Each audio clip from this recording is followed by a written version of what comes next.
我是村里手艺最好的纸扎师傅。迫于生计，为纸鹰点上了眼睛，可谁知有了眼睛的纸鹰竟咧开嘴，朝我叫妈妈。我叫薛贵，是平安镇上唯一的纸扎师傅。这镇上大大小小的丧事都是我一手包办的，一手纸扎技术可谓出神入化，扎出的纸人栩栩如生。可就在昨天夜里，王二弟兄找到我，他搭着我的肩膀，神秘兮兮地凑近我耳朵说：“哥呀，我有一事相求。”我抬眼看他，把他的胳膊从我身上撸了下去。我就会一门手艺，你能有什么事要求到我头上来？他嘿嘿笑了2声，嘴角咧开，谄媚道：“哥说这话可就不亲近了哈。不瞒您说，我想请您去家里头给扎个纸人。”我奇了怪，这扎纸人有什么好求的？又为何要到家里头去？王二看出了我的疑惑，他又再次将那带着笑的嘴凑到我耳边，压低声音说：“哥呀，我这要的纸人可不一般，我要这纸人身子里头不是稻草，还要这纸人有眼珠子。”我大骇，连连摆手拒绝。这事儿办不成掉脑袋，就是办成了也得折阳寿。王二却满不在乎的样子，他冷笑一声：“这事儿办好了，我王家少不了你银子。再说了，这绵延后嗣的事儿办好了是积阳德，有什么折寿不折寿的？”他的声音尖锐，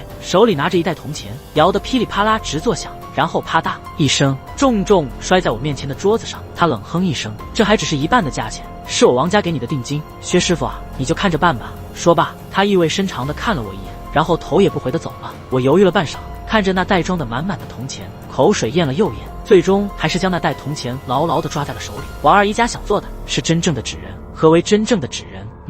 这做纸人可有大讲究。传说要用刚刚出生的女婴先刺瞎她的眼睛，以流出的鲜血和眼泪混合来点这纸人的眼睛，然后呢就可以将它扎成纸人模样，用先前的鲜血点上眼睛，这女婴的魂魄就可附着在纸人上。切记，纸人一定要点上眼睛，否则呀，少了这引路的纸人，男娃找不到回家的路。最后将纸人丢进火里焚烧，女婴停止哭叫，腹中下一胎，即可为男娃。这求子之法异常邪门，也是极其损阴德的，到时候死了被这女娃缠身，就不是我该考虑的事情了。我薛贵啊，虽然是镇上唯一的纸扎师傅，但无奈收入微薄，平日里除了丧事根本没生意，不然我也不会应下这门损阴德的生意了。站在王二家里，我得知他家媳妇儿确实昨日刚刚生产，只可惜又是个女娃。王二弟兄家先前已经有了一个女娃，气得他大骂媳妇儿是生不出儿子的贱种。听村里人说，这女娃生下来，王二看都不看一眼，就让人家赶紧抱走了。他呀嫌女娃晦气，我跟着王二走进他媳妇儿的卧室，只见王二媳妇儿半躺在床上，脸色苍白，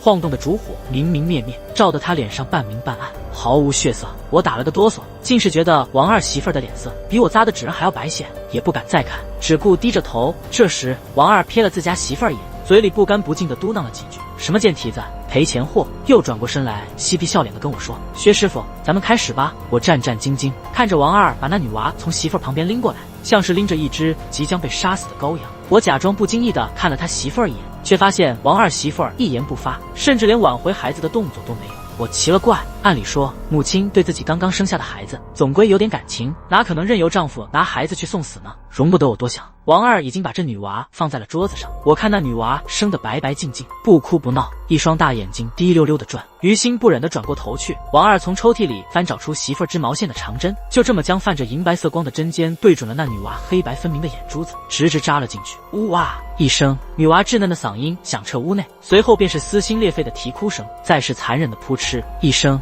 是长针从眼珠里拔出的声音。我壮着胆子看了一眼，只见那女娃的眼睛已经看不出原本的模样，只黑洞洞的流着鲜红而刺眼血泪。薛师傅，轮到你了，快点，我在屋外等你。王二的嗓音也发着颤，他不敢看瞎了眼的女娃，催促完之后就头也不回的出了房门。顿时这屋子里就只剩我、女娃和王二媳妇儿了，毕竟做的是残害婴孩的伤天害理之事。我悄悄瞥了眼王二媳妇儿，只见她不知何时转过了身子，正直勾勾地盯着我看。我一惊，强行压下心中越发浓烈的不安。我在心里不停地给自己壮胆，青天白日的还能闹鬼不成？事已至此，我没有回头路可走，只能硬着头皮上了。奇怪的是，那女娃自从王二出了房门，原本撕心裂肺的哭嚎戛然而止，一时间屋内只听得到我粗重的呼吸声。我颤巍巍地拿起薄薄的纸，一层一层地往这女娃的身上裹完了整个身子。那女娃已经只剩一个头在外面了，可这求子的邪术讲究的是时辰，要是你纸没裹完，这孩子就撑不住死了，那我不但损了阴德，连一个子儿都揣不进兜里。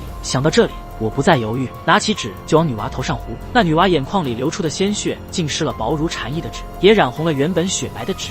于是我不得不糊上更多的纸。我机械地将白纸往女娃脸上糊着，突然想起古代有种将纸糊在脸上的刑罚，叫做贴加冠。具体做法是将桑皮纸揭起一张盖在犯人脸上，然后用水喷湿，使纸张紧贴脸部。随着纸张的叠加，犯人会因为无法呼吸而窒息死亡。这种刑罚极其残忍，因为它能让犯人在痛苦中慢慢窒息，直到死亡。我打了个寒战，强迫自己集中注意力，不再瞎想，继续手上的动作。终于，这女娃全身上下已经被纸裹住了，活像个木乃伊。我用尽了平生最快的速度，在纸上勾勒出五官，再用刚刚收集的眼眶斜点了眼睛。至此，纸人算是扎完了。我长呼出一口气，擦了擦头上的汗，不敢耽误时候，立马去把王二弟兄叫了进来。扎好了，可以开始烧了。王二听到这，立马拿来烧火的盆，盆里早已提前放满了烧火用的纸，拿蜡烛一燎，瞬间那火苗就越窜越高，接着就一把将桌上扎成的纸人丢进了熊熊燃烧的大火里。可是随着纸人被丢进火里，那女娃竟然一声不吭。我和王二弟兄面面相觑，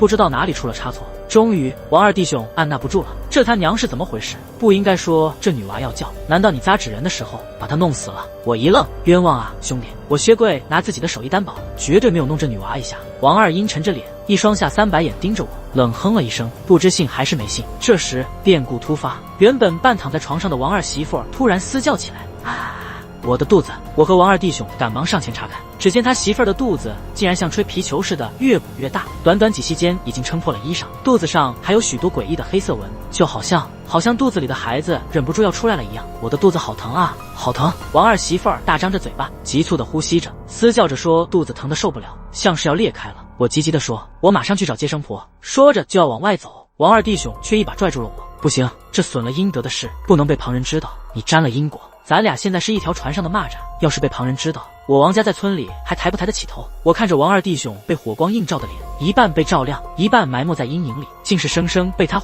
住，半天说不出话。这时，王二媳妇儿的叫声一下子停了，我僵硬的扭过头去看，只见他媳妇儿大张着嘴巴，眼睛瞪着前方，已经是没了动静。王二拿手指一探，没气儿了。我看着王二媳妇儿的肚子，只觉得汗毛直立。王二媳妇儿已经死了，她的肚子怎么还在变大？我的腿已经软了，转身就想跑，王二却拿胳膊一把箍住我。薛师傅，我为了儿子折了个媳妇儿，你就在这陪我看我儿子是怎么出生的吧。我到时候啊，让他认你做干爹。我汗毛都竖了起来，抬起胳膊擦了擦额头，才惊觉头上都是密密麻麻的汗珠，容不得我多想。王二媳妇儿的肚子上布满了黑色的蜘蛛网似的裂纹，最终扑哧一声，肚子裂开了。我被王二箍着，没了反抗的力气，只好眼睁睁地看着那肚子的裂缝中先伸出来一只小小的手，然后慢慢的爬出来一个小小的纸人。是的，那王二媳妇儿肚子里爬出来的不是什么男婴，那分明是个刚刚我烧了的纸人。与刚才不同的是，现在那纸人用血点成的眼珠子开始滴溜溜地转着，最后死死盯着我和王二。纸人鲜红的嘴角微微上翘，笑容天真而残忍。不大的卧室里突然充满了他的笑声，我毛骨悚然，转头看向王二，却看见他满脸陶醉地看着那纸人，一脸兴奋地说：“儿子，我儿子出生了！”刹那间，屋子温度骤降，仿佛冒出丝丝冷气，整个屋子都透着一股阴冷。我汗毛直立，浑身上下都起了鸡皮疙瘩。这时，清脆的女声突兀地响起：“薛师傅，你可真是我家的大功臣。”我僵硬地扭过脖子，看向说话的人，那分明是刚刚被开膛破肚的王二媳妇儿。此时，王二媳妇儿已经站起身来，她的肚子上破了一个大洞，黑色裂纹遍布肚皮，肚子软软的向下垂着，血乎乎的半截肠子露在外面，脸色苍白却嘴角带笑。她分明不可能是活人。王二媳妇儿笑着，涂着鲜红豆蔻的指甲在她苍白如纸的手上显得格外刺目。她动作轻柔，将那纸人娃娃抱起，母子两人的嘴角勾起的弧度如出一辙，简直诡异至极。王二大喜：“媳妇儿，我媳妇儿也回来了！”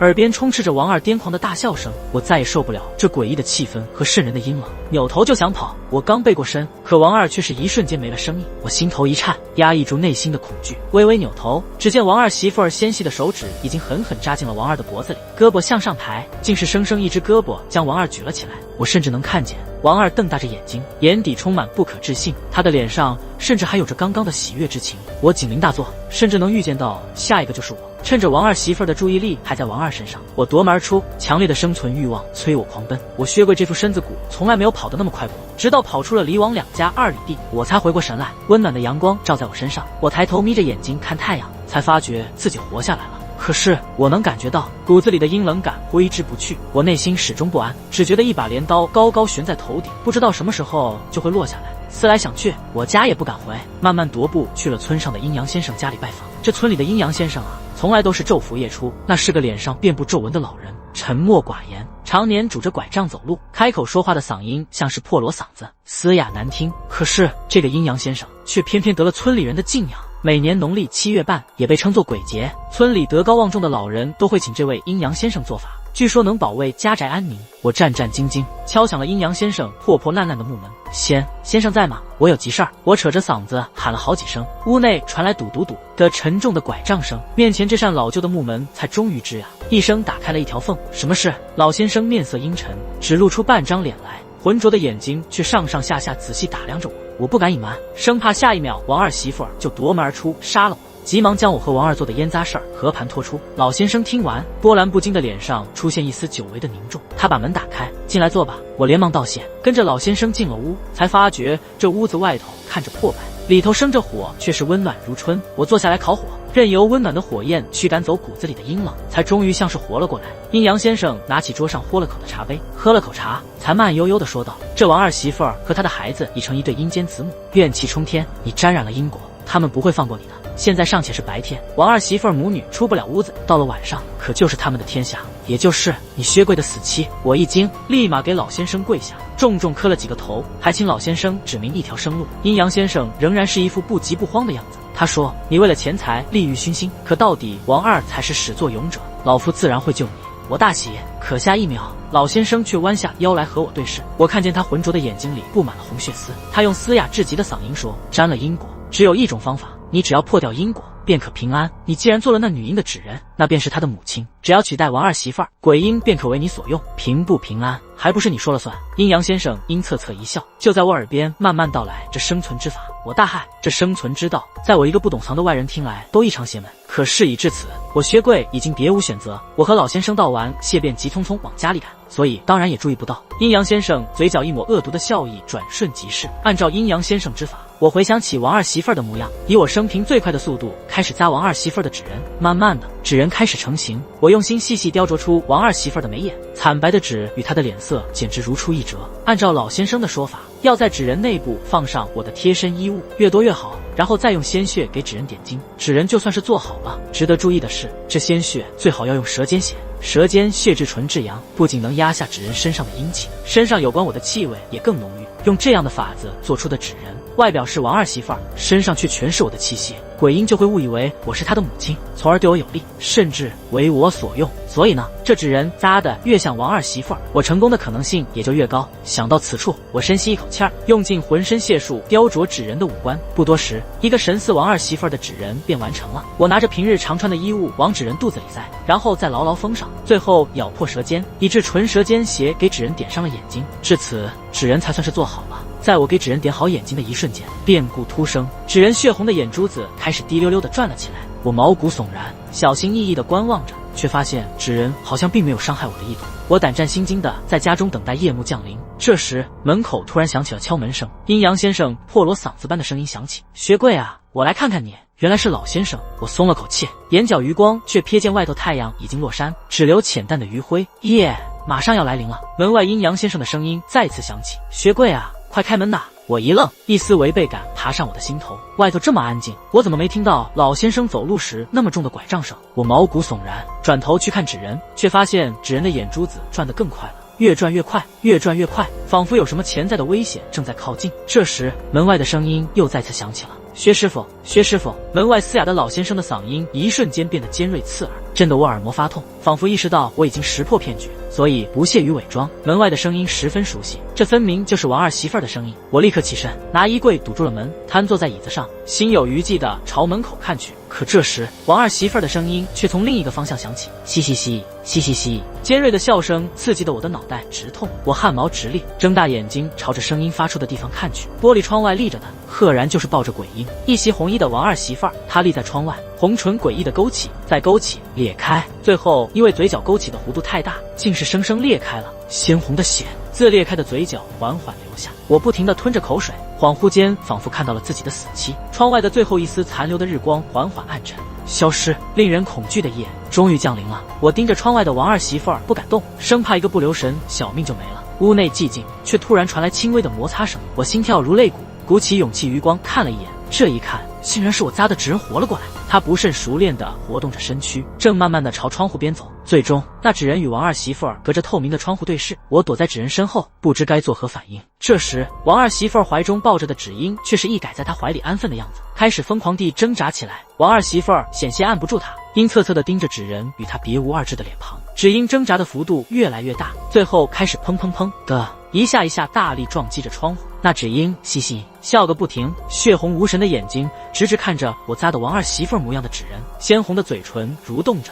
妈妈，我一下子愣住了。按照阴阳先生的说法，鬼婴是真的将纸人当成了自己的母亲，我成功了。在我愣神的一瞬间，本就摇摇欲坠的玻璃窗在我惊恐的眼神中出现了一道裂缝，这道裂缝以肉眼可见的速度扩大蔓延，最终咔嚓一声，本就岌岌可危的玻璃窗碎了，而鬼婴也失去了窗户的阻挡，慢慢的爬了进来。与其一同进入屋子里的当然还有王二媳妇儿。在那鬼婴进入屋子的一瞬间，我先前扎的纸人也开始朝着鬼婴靠近，她像一个真正的母亲一样弯下腰，温柔地将鬼婴抱在了怀里，纸人的臂膀轻轻地摇晃着，仿佛在耐心地哄着自己的孩子入眠。纸婴咯咯地笑起来，我的心中升起一股母慈子孝的荒诞感。而进入屋内的王二媳妇儿不知为何耷拉着肚子上的软肉，却也没有进一步动作。我看着王二媳妇儿嘴角勾起诡异的弧度，心中升腾起越发浓烈的不安。这时原本在纸人怀中安分守己的纸人稚嫩天真的声音响起，妈妈，你的肚子上怎么没有动呢？妈妈生了我，肚子上要有动的呢。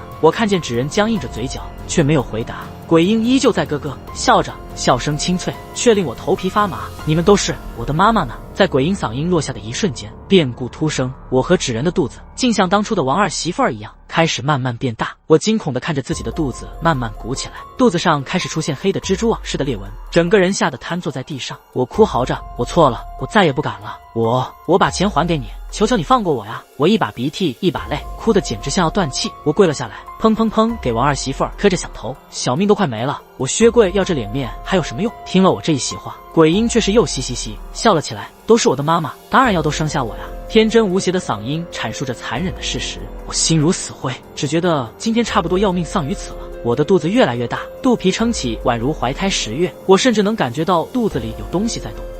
那是鬼婴吗？我双腿打着叉，低下头看着我的肚子，肚子里头分明有东西，我甚至能感觉到它在我肚子里动来动去，还在我的肚皮上留下来一个个漆黑的小手印。可我薛贵不甘心啊！我活了这么些年，哪天不是兢兢业业，今日竟然要死在一只小鬼的手里！我薛贵要活，我要活！突然我灵光乍现，心生一计，我壮着胆子说道：我是生下了你，但我不是用肚子生的呀！鬼婴眯着血红的眼看向我，我喉咙滚了又滚，还是硬着头皮继续说了下去：我是用纸一层又一层把你扎出来的。怕鬼婴不信，我指着角落里从前扎的纸人说：你看这些，全都是我扎出来的，我是他们所有人的妈妈。鬼婴上上下下打量着我，随后眯起眼睛一笑：妈妈。我看着肚皮开始停止膨胀，然后像个皮球一样开始泄气，悄悄松了口气。鬼婴这一关我算是过了。鬼婴喜笑颜开，转过头对着王二媳妇儿笑：妈妈，你看，她也是妈妈。王二媳妇儿站在一旁目睹了这场闹剧，却是笑了。她不是妈妈。说着，她将地上的鬼婴抱起，一只手禁锢着鬼婴，另一只手竟然开始撕扯包裹着鬼婴的那层纸扎人。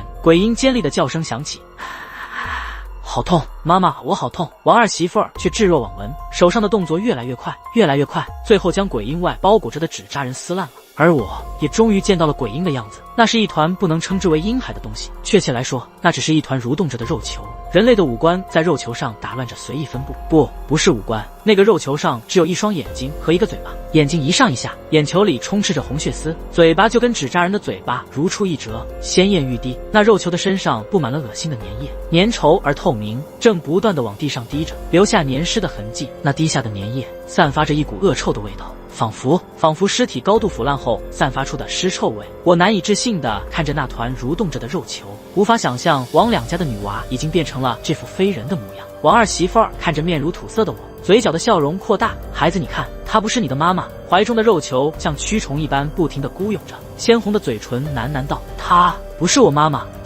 她不是我妈妈，她骗了我，我妈妈不是那样的。霎时间，屋内的灯开始忽闪忽闪，我的眼前一下明亮一下暗淡，我毛骨悚然。屋内充斥着鬼婴最纯挚、最天真，也最残忍的恶意。我的身体已经不听使唤了，只能打着哆嗦，看着鬼婴犹如地狱中索命的恶鬼，一下一下向我爬过来，留下一长条粘尸的痕迹。我腿抖如康筛，余光瞥到在旁边一动不动的王二媳妇儿模样的纸扎人，病急乱投医般大喊道：“救我！快救我！”我在死亡的威胁面前爆发出最后的力量，一把抓住了那纸扎人的脚，把他拿起挡在了自己身前。可是我却感觉到手上的纸扎人越来越重，越来越重，我单手已经握不住他，只得猛地一撒手，可那纸人却并没有摔在地上，而是轻飘飘的双脚落地。我看着那王二媳妇模样的纸扎人，却发现纸人原本裸露在外的白纸做的皮肤，竟然慢慢的开始变得和画鬼的王二媳妇别无二致。那红纸扎成的衣裳，也在不知不觉间变成了王二媳妇身上穿着的红丝绸。在我面前的纸扎人缓缓回头，用那张王二媳妇的脸对我微微一笑，我心如乱麻。两个一模一样的王二媳妇站在我的身前，被3个鬼同时包围着。我薛贵纵使有天大的胆子，也要被吓破。王二媳妇看着如待宰羔羊般的我，似乎心情很好，踱着袅袅婷婷的步伐来到我身前站定，朱唇轻启，叹息道：“谋财害命，谋财害命！你薛贵做谋财害命勾当的时候，有没有想过有一天会有报应？”我沉默着，今日既就是我薛贵的死期，那我也无话可说。事到如今，我也反应过来，那阴阳先生给的法子恐怕是不对劲。我自以为遇到了高人，没想到却加速了自己死亡的进程。这阴阳先生叫我扎成王二媳妇模样的纸人，也只是想助王二媳妇一臂之力，保证我必死无疑。这时，我背后的屋门吱呀一声响起，我扭头看去，心里一瞬间燃起的希望又迅速破灭。来者是村里的阴阳先生，那2个王二媳妇双双看着那阴阳先生，虽已化鬼，眼里却好似有泪光在闪烁。他们齐刷刷地唤道：“爹！”在那一刹那，我封闭的记忆匣子猛地打开了，终于想起那些被我遗忘在记忆深处的陈年旧事。我薛贵这半辈子最爱的就是钱，每天都在自己的小破屋里扎纸人、做棺材，可这村里就屁大点。出了点什么事儿，我总归是有所耳闻的。大概是10年前的时候，那时的王两家已经靠着养殖做生意发了笔财，成了村里数一数二的大户人家。王二当时青春年少，却出落了一副尖酸刻薄的样子，而王二媳妇儿当时正值青葱年华，15、16岁的年纪，出落的那叫一个水烟儿，葱段式的手指，樱桃似的红润小嘴儿，还有那袅娜的身姿，勾得王二是茶不思饭不想。这王二媳妇儿是阴阳先生收养来的，讲好听些是收养，其实就是将这女孩当成了自己的童养媳，就等着长大这一天。这阴阳先生的计谋都快得逞了，谁知这王二出来横插一脚，仗着自己是村里的大户，硬是要跟着阴阳先生娶了女孩。王二他爹眼见儿子看上了这女孩，那肯定不能让儿子吃了亏，当即派家丁去把那女孩抢过来成了亲，顺带着打断了阴阳先生的一条腿。他这条腿就是那时候瘸了的。时隔多年，这阴阳先生对王二一家怀恨在心，他知道王二一直钟情于要个男娃，对媳妇儿生不出儿子心有芥蒂，所以这生男娃的阴邪之法，竟也是阴阳先生教给王二的。这阴阳先生先前一直在骗我，可真是将我薛贵耍的团团转儿。但我不明白，阴阳先生这一算，不是将王二媳妇的生死也置之不理吗？尘封的回忆再次被想起，陈年的伤疤也再次被揭开。王二媳妇早已泪流满面，她看着门口的阴阳先生，眼中却只有滔天的恨意。爹，你收养了我，抚养我长大成人，我打心眼里敬重你。我懂事后听村里人的闲言碎语，也知道你是把我当童养媳养着，可当时你并没有对我做什么，我也以为你放弃了。可后来我嫁作人妇，你为何还要逼迫我？你教王二这生子之法，再将薛贵也谋划进去，为的不就是让我的孩子死吗？你不过就是怕人知道这是你的孩子，宛如平地一声惊雷。我明白了王二媳妇滔天的恨意从何而来，嫁作人妇，却被自己心中最敬爱的父亲折辱，不仅生生忍受丧子之痛，也要整日活在担心与惊惧之中。这巨大的压力，最终将王二媳妇折磨得不成人形，死后怨气难平，化为厉鬼。而他的孩子也只能变成这副人不人鬼不鬼的模样。阴阳先生听完这一席话，眼神阴毒，他冷哼一声，嘶哑的嗓音响起：“我只怪自己没在你13、14岁时就下了手，给那王二可乘之机。这孩子不留，也是为了将来你的脸面。”王二媳妇眼角挂着泪，苍白的脸上面无表情，仿佛已经看惯了人生疾苦，变得麻木不仁，只有一串一串不停下落的泪珠彰显出他内心的绝望。他的声音轻柔的响起：“这些都不重要了，你只需要知道，今天是我最后一次叫你爹了。”语毕，他身形飘渺，宛如鬼魅，染着豆蔻的鲜红指甲迅速生长，直奔门口的阴阳先生而来。那阴阳先生意识到不对，扭头就想往门外跑，可王二媳妇哪能让他如愿？他的速度哪里是一个瘸了腿走路都要拄着拐杖的老人能比的？那阴阳先生明显是有备而来。他见躲不过，咬了咬牙，将藏在兜里的黄符一下子贴在了王二媳妇儿的额头上。霎时间，局势翻天覆地，黄符金光大盛，王二媳妇儿凄惨的叫声响彻天际。阴阳先生咧开一嘴黄牙，得意的笑着：“你这丫头是我养大的，就算死也要死在我的手里。”这时，另一个王二媳妇儿却是悄悄绕至阴阳先生身后。可那阴阳先生狡诈多端，早就提防着身后，他手中早已准备好的另一只黄符也贴到了纸扎的王二媳妇儿的身上。他看着王二媳妇儿痛苦的模样了，哈哈大笑：“哈哈哈哈！你还以为你……”他嘶哑的嗓音突然顿住了。是王二媳妇儿的指甲穿透了他的咽喉，将他举到了空中。原来就在纸扎的王二媳妇儿吸引住阴阳先生注意的时候，那鬼婴却悄悄地帮着原先的王二媳妇儿揭下了额上的黄符，帮助他挣脱了束缚。那阴阳先生死不瞑目，瞪圆了眼睛，仿佛不敢相信自己真的命丧于此。而我薛贵在生命的最后一刹那，选择闭上了眼睛，任由尖利的指甲穿透我的咽喉。这大概是我要赎的罪。全文完。